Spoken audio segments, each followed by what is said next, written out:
I'm Diane Prush with Pilates Center of Bend. Welcome to the first episode of the Corecast, our new podcast featuring specific Pilates exercises.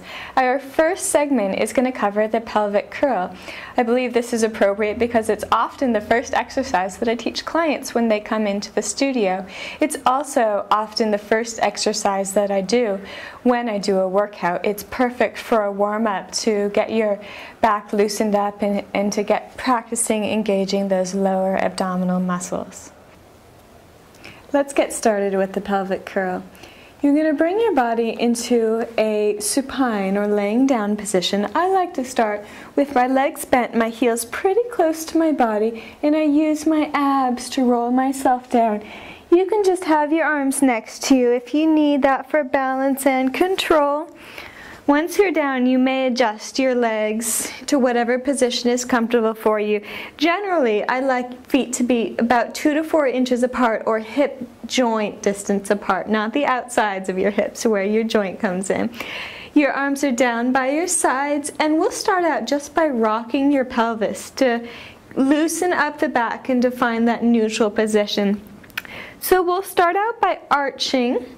This is so you could maybe fit an arm underneath it. That's how you arch your back. And then you really flatten your spine so you couldn't even fit fingertips underneath.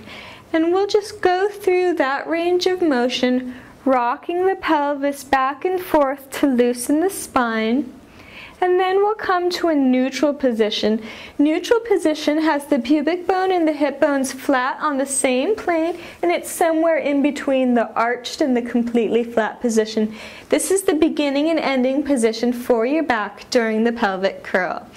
You'll take an inhale without any movement, pull in those lower abs. Exhale, tuck the tailbone under, roll through the spine once again, to lift your back into a straight line at the top of the pelvic curl. You want to be a straight line from the shoulders to the hips to the knees. You pause at the top position and then exhale, roll yourself all the way down, feeling each vertebrae moving individually, and then release to neutral. Make sure that your legs are staying parallel. As you come up, don't let your knees splay out to the sides. Keep them right where they are. Don't let them go out.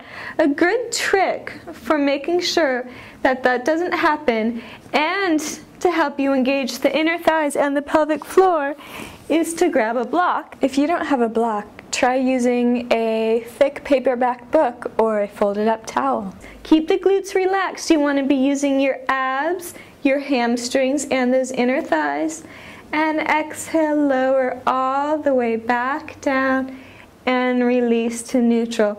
Sometimes I like to think of my spine as a string of pearls, and when I lift, I'm just lifting one at a time to get that controlled articulation. Make sure you don't arch at the top. You don't want these upper ribs popping up. Really pull in those upper abs and roll all the way back down. Thank you for joining me for the first episode of the Corecast. I hope you enjoyed learning about the pelvic curl. If you have any questions, comments, or if you'd like to see a particular exercise demonstrated, please email me at diane@pilatescenterofbend.com. Thanks. See you next time.